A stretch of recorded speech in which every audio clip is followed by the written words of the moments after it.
नमस्कार, आप देख रहे हैं एएमवी नेटवर्क और मैं हूं आपके साथ सत्यम गौर। बुलेटिन की शुरुआत करेंगे कुछ अहम खबरों के साथ। लोकसभा चुनाव 2024 में केंद्र से बीजेपी नेतृत्व वाली एनडीए गठबंधन यानी कि सरकार को बाहर करने के लिए कांग्रेस की अगुवाई में बने विपक्षी दलों के गठबंधन की चौथी बैठक आज दिल्ली में होगी। और इससे पहले गठबंधन की बैठक 6 दिसंबर को होने वाली थी, लेकिन कई नेताओं के बैठक में नहीं आने की वजह से बैठक को टाल दिया गया था।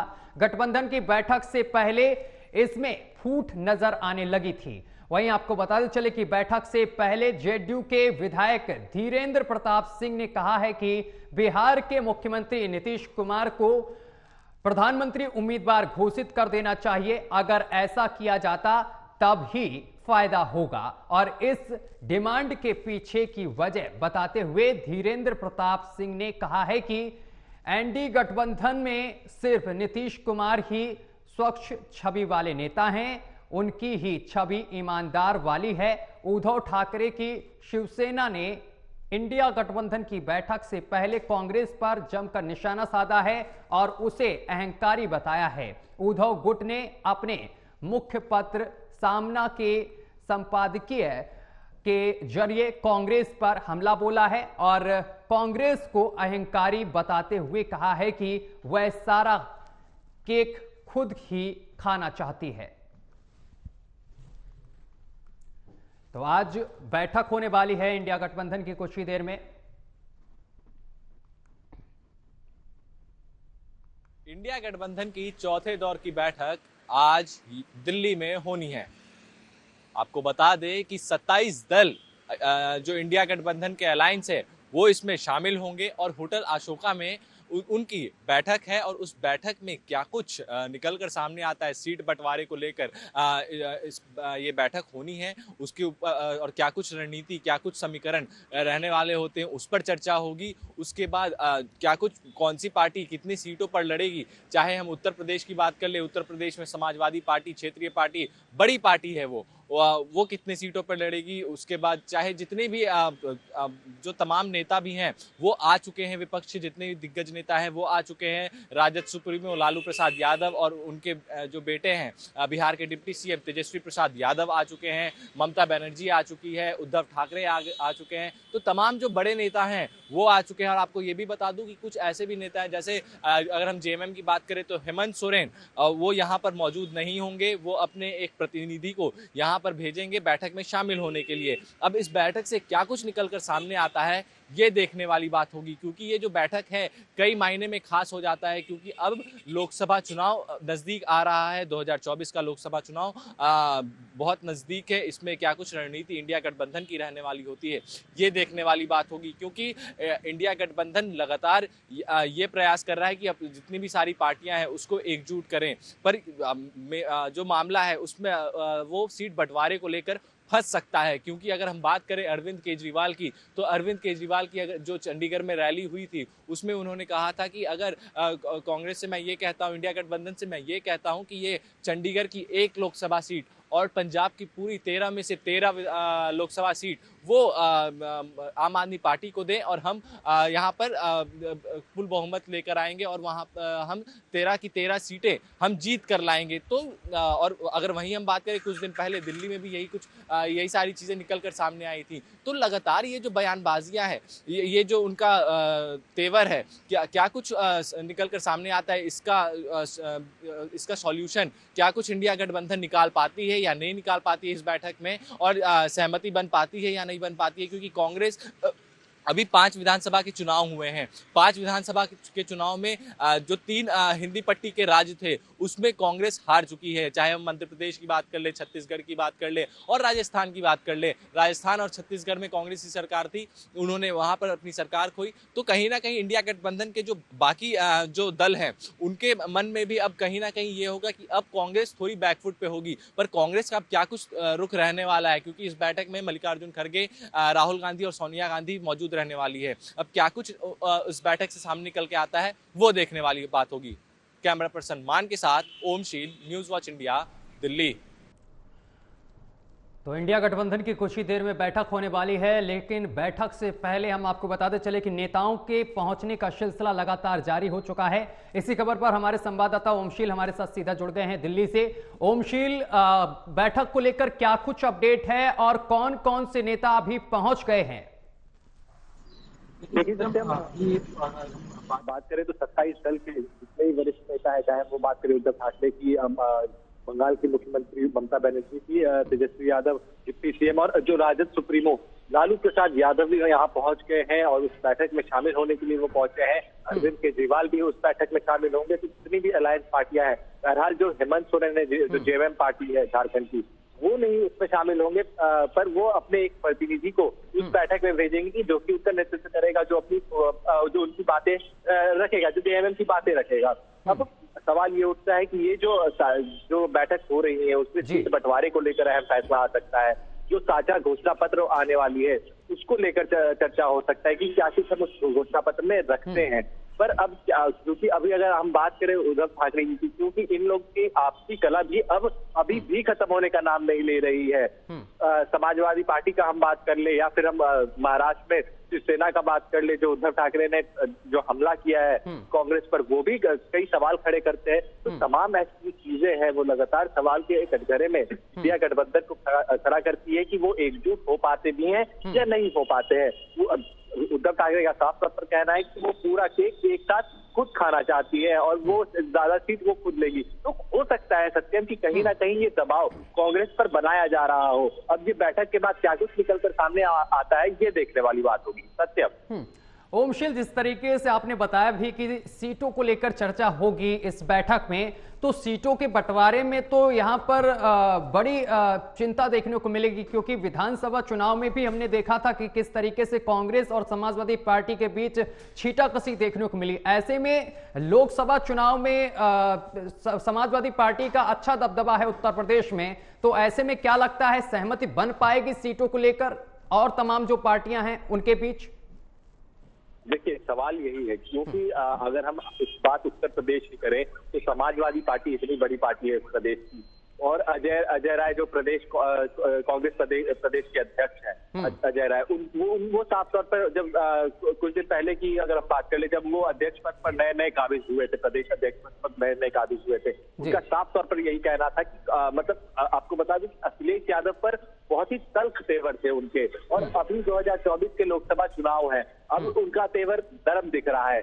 अब क्यों नरम दिख रहा है? क्या ये गठबंधन सिर्फ लोकसभा चुनाव तक के लिए है? विधानसभा चुनाव में इसकी कोई रूपरेखा नहीं है। वही अगर हम बात करें मध्य प्रदेश की, मध्य प्रदेश में कमलनाथ के साथ भी, अगर आपको याद होगा जो बयानबाजियां हुई थी, सपा सुप्रीमो जब मिलना चाह रहे थे, अखिलेश यादव जब कमलनाथ से मिलना चाह रहे थे तो कमलनाथ ने टाइम नहीं दिया था, और जो गठबंधन करके साथ में वो लड़ना चाह रहे थे तो कमलनाथ ने टाइम नहीं दिया था, तो इस पर बयानबाजी भी काफी हुई थी। और उसके बाद जब और अभी इंडिया गठबंधन की बैठक होती है कांग्रेस के साथ, तो क्या ये जो ये बैठक है, जो ये गठबंधन है, ये सिर्फ लोकसभा चुनाव तक ही सीमित है? इसका विधानसभा में कोई लेना देना नहीं है। विधानसभा में आप लड़ते हो, झगड़ते हो, बयानबाजियां होती है, तल्ख तेवर दिखाए जाते हैं, पर वही जब लोकसभा चुनाव की बात आती है तो आप एकजुटता दिखाने की कोशिश करते हो। तो जनता क्या माने? क्या आप विपक्ष एकजुट हो जाती है लोकसभा चुनाव में और उसके बाद विधानसभा चुनाव में वो अलग अलग हो जाती है? तो जनता को विश्वास दिलाना होगा, जनता को एकजुट जनता के सामने एकजुटता दिखानी होगी इंडिया गठबंधन को, क्योंकि ये बहुत बड़ा टारगेट है, बहुत बड़ी चुनौती है 2024 जीतना। सत्यम। ओमशील, बैठक होने जा रही है, बैठक में क्या प्रधानमंत्री के चेहरे को लेकर भी चर्चा होगी? क्या आज वो भी डिसाइड हो जाएगा? क्योंकि तमाम पार्टियों के जो नेता हैं उनकी बयानबाजी सामने निकल कर आने लगी है बैठक से पहले। चाहे नीतीश की पार्टी की बात की जाए तो रिंकू सिंह का भी बयान कल देखने को मिला, इसके बाद धीरेन्द्र सिंह का भी बयान सामने निकल कर आया। वो नीतीश कुमार को इसका उम्मीदवार बता रहे हैं कि वो अच्छे नेता हैं, उनके दामन पर कोई दाग नहीं है। तो वहीं समाजवादी पार्टी से भी बयानबाजी सामने निकल कर आ रही है, वो अखिलेश यादव को बता रहे हैं, और उधर आम आदमी पार्टी की अगर बात की जाए तो वो अरविंद केजरीवाल को बता रहे हैं। ऐसे में क्या इस बैठक में इस चीज पर भी चर्चा होगी? देखिए सत्यम, आप अगर पूर्व में देखे होंगे, अभी ये चौथी बैठक है इंडिया गठबंधन की। पूर्व में जहां बैठक हुए, पटना में बैठक हुई, उसके बाद बेंगलोर में हुई, उसके बाद मुंबई में हुई। तो जब जब बैठकें होती हैं तब तक ये बयानबाजी तेज रहती है। चाहे हम वो जेडीयू की बात कर ले, आपको याद होगा जब मुंबई बेंगलोर की बैठक हो रही थी तो जेडीयू के कार्यकर्ता में मतलब कई ऐसे नेता सामने आए जो कि बोले थे कि चेहरे के रूप में नीतीश कुमार को ही आगे रखना चाहिए। वही ममता बनर्जी की पार्टी पीछे नहीं रही। टीएमसी का ही वही था कि अगर चेहरा हो तो ममता बनर्जी हो, एक महिला चेहरा है और वो राज्य के मुख्यमंत्री भी हैं इतने समय से। और वही अगर हम बात करें उद्धव ठाकरे की, उस समय शरद पवार का भी चेहरा नाम सामने आ रहा था। तो जो पार्टी के कार्यकर्ता है और जो पार्टी के नेता है कहीं ना कहीं चाहते हैं कि हमारा नेता सबसे आगे हो। नीतीश कुमार का चेहरा आगे करने का सबसे बड़ा मकसद आप यही लगा सकते, सबसे बड़ी सोच यही है क्योंकि वो बहुत सालों से 15-20 सालों से वो बिहार का नेतृत्व करते हुए आ रहे, बिहार के एक गद्दी पे काबिज हैं। तो वो चीज वो तजुर्बा है वो दिखाना चाहते हैं देश की जनता को, और जो पार्टी वही चीज प्रोजेक्ट करना चाहती है कि वो सरकार चला सकते हैं। वही ममता बनर्जी की अगर हम बात करें, ममता बनर्जी का भी साफ तौर पर वही रुख रहता है। तो क्या कुछ अब ममता बनर्जी का भी निकल कर सामने आता है, शरद पवार का भी कमोबेश वही हाल है। सारे वरिष्ठ नेता कहीं ना कहीं अपनी ताल ठोकते हुए नजर आ रहे हैं। वहीं अगर हम इन सब चीजों पर बीजेपी का रुख समझे, बीजेपी का साफ तौर पर कहना है ये नीतीश कुमार को प्रधानमंत्री के रूप में आगे इसलिए प्रोजेक्ट करने दिया जा रहा है क्योंकि तेजस्वी यादव को मुख्यमंत्री बनना है। तो कहीं ना कहीं जो बीजेपी भी है वो भी इन सब चीजों को देख रही है और वो भी लगातार हमलावर है। तो क्या कुछ अब बैठक में निकलकर सामने आता है। अब कल कुछ नेताओं का बयान ये आया था सामने, सत्यम आपको याद दिला दूं, जब हम चुनाव जीत जाएंगे, जब हमारी सरकार बनेगी, तब हम जाकर प्रधानमंत्री कैंडिडेट का चेहरा हम जाहिर करेंगे। क्योंकि कई ऐसे भी उन्होंने ये भी याद दिलाया कि हम अगर हम इतिहास में देखें तो कई सारे ऐसे भी चुनाव हो चुके हैं जिसमें कि प्रधानमंत्री का चेहरा तय नहीं था, फिर भी वो सरकार बनी थी, सरकार वो जीती थी और सरकार बना था। उसके बाद प्रधानमंत्री चेहरे का घोषणा हुआ था। तो उनका भी साफ तौर पर कहना है इस बार भी हम ऐसे ही करेंगे, पहले हम चुनाव लड़ेंगे, अगर हमारी सरकार बनती है तब हम प्रधानमंत्री के चेहरे के निष्कर्ष पर हम आएंगे।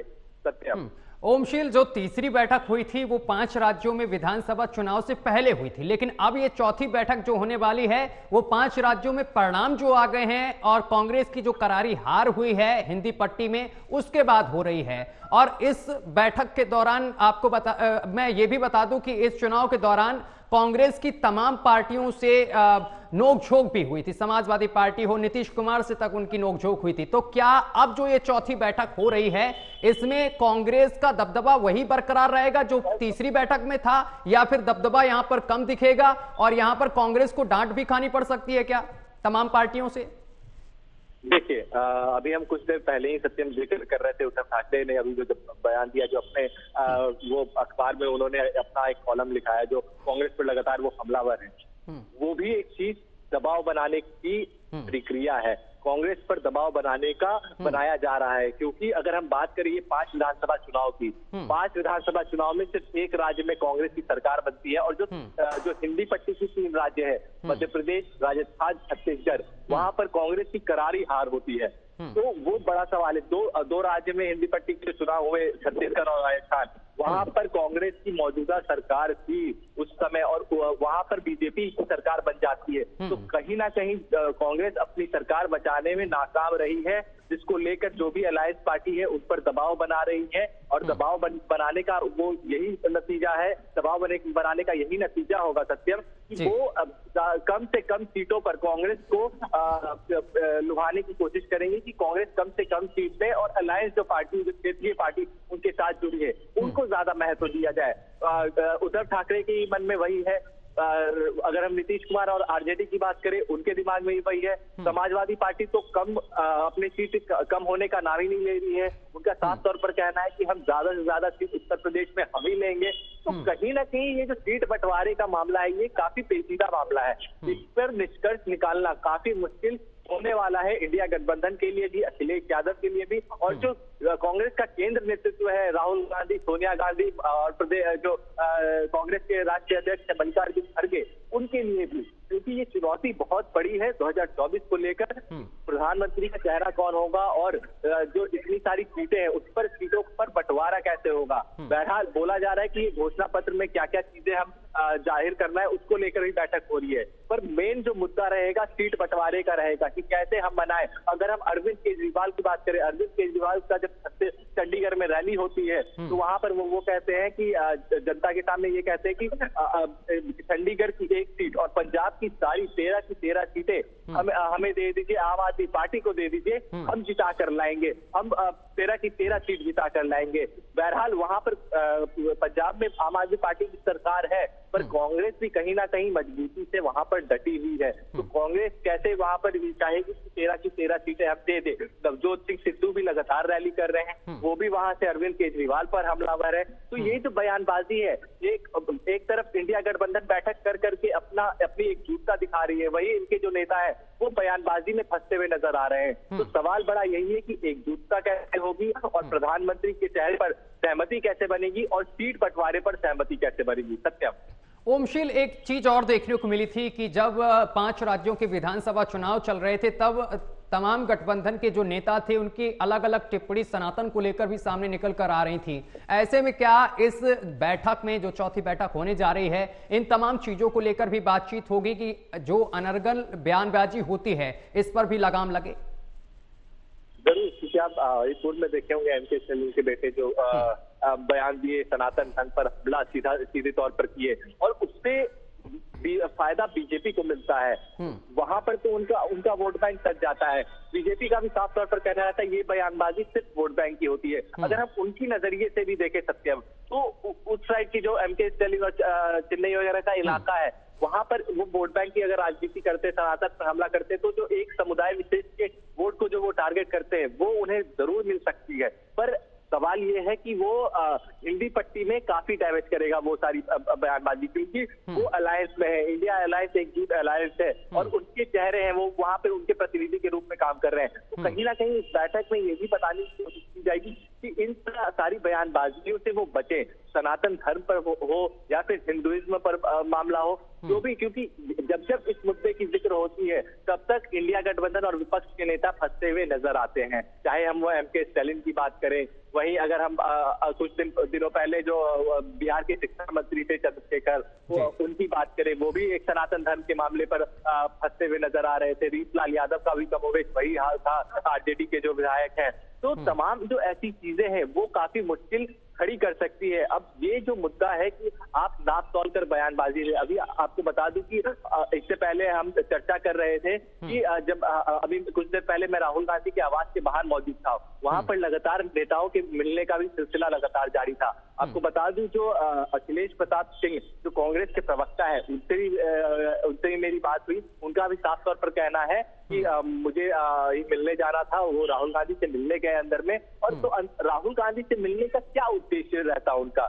मुझे तो यही लगता है सत्यम कि उनका उद्देश्य यही होगा कि राहुल गांधी ने इसलिए बुलाया होगा क्योंकि ये हर चैनलों पे बैठते हैं, हमारे चैनलों पर भी बैठते हैं और वो मीडिया के समक्ष बैठ के बयान देते हैं और कांग्रेस का पक्ष रखते हैं और इंडिया गठबंधन का पक्ष रखते हैं। तो क्या कुछ पक्ष रखना है, क्या कुछ अगर हिंदुइज्म पे, सनातन पर सवाल उठता है तो क्या कुछ बयान देना है, इंडिया गठबंधन पर सवाल उठता है तो क्या कुछ बयान देना है, वो सारी चीजें समझाई गई हैं। किस दिशा में काम करना है, किस दिशा में मीडिया को संबोधित करना है, वो सारी चीजें बताई गई हैं। और बहुत सारे नेता, आपको बता दूं सूत्रों के हवाले से सत्यम, बीएसपी के भी कुछ सांसदों की मिलने की खबर आ रही है। बहरहाल अभी इस खबर की पुष्टि न्यूज वॉच इंडिया नहीं करती है, पर सूत्रों के हवाले से यही खबर है कि कुछ बीएसपी के नेता मिलने जा सकते हैं। अब बीएसपी की अगर हम बात करें तो मायावती एक तरफ इंडिया गठबंधन से किनारा करते हुए नजर आती है, पर अब जो 2024 का चुनाव नजदीक है, उसके सांसद राहुल गांधी से मिलने आ जाते हैं। अगर हम इस खबर को सच्चाई माने तो क्या वो सांसद उन्हें समर्थन देंगे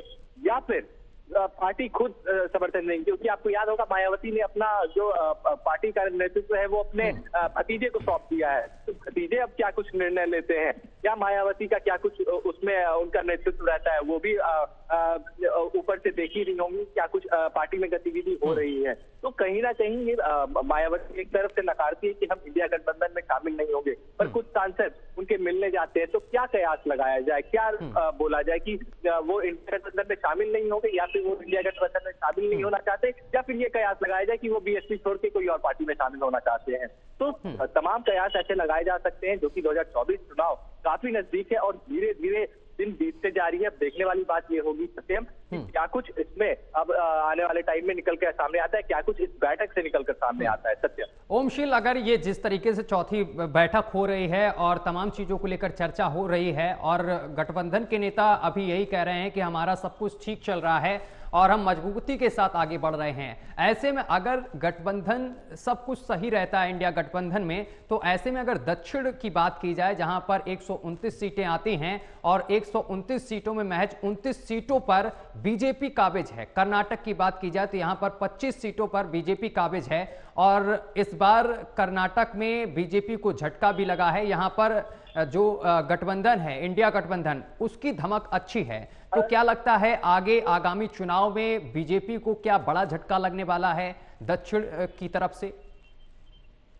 देखिए सत्यम, आपको पहले ये बता दूं कि दक्षिण में तो जो हाल है मतलब वो बहुत ही मुश्किल भरा, क्योंकि अगर कर्नाटक की हम अगर बात करें तो कर्नाटक में भी कांग्रेस ने प्रदेश में सरकार बनाई है, पर आपको ये ध्यान में जरूर रखना होगा सत्यम कि विधानसभा चुनाव और लोकसभा चुनाव के जो माइंडसेट होते हैं, जनता जो वोटर्स के दिमाग में माइंडसेट होता है, वो आपको समझना होगा, बिल्कुल उलट होता है। अगर हम बात करें राजस्थान की, अभी हम लोग जो न्यूज वॉच इंडिया की टीम भी गई हुई थी राजस्थान चुनाव कवर करने, उनका साफ तौर पर यही कहना था, जो कुछ लोग थे वहां पर, केंद्र में मुझे मोदी चाहिए, राज्य में अशोक गहलोत चाहिए। बहरहाल कांग्रेस की सरकार वहां नहीं बन पाई, पर जो कुछ लोग थे उनका साफ तौर पर कहना था, तो उससे जनता का माइंडसेट झलकता है कि हमें केंद्र में राज्य में कांग्रेस की सरकार चाहिए और केंद्र में मोदी सरकार चाहिए। तो ये क्या कुछ नतीजे सामने लेकर आता है। बहरहाल कर्नाटक में अभी कांग्रेस थोड़ी सी मजबूत हुई है। अब देखने वाली बात ये होगी कि दक्षिण में क्या कुछ उनकी रूपरेखा रहती है,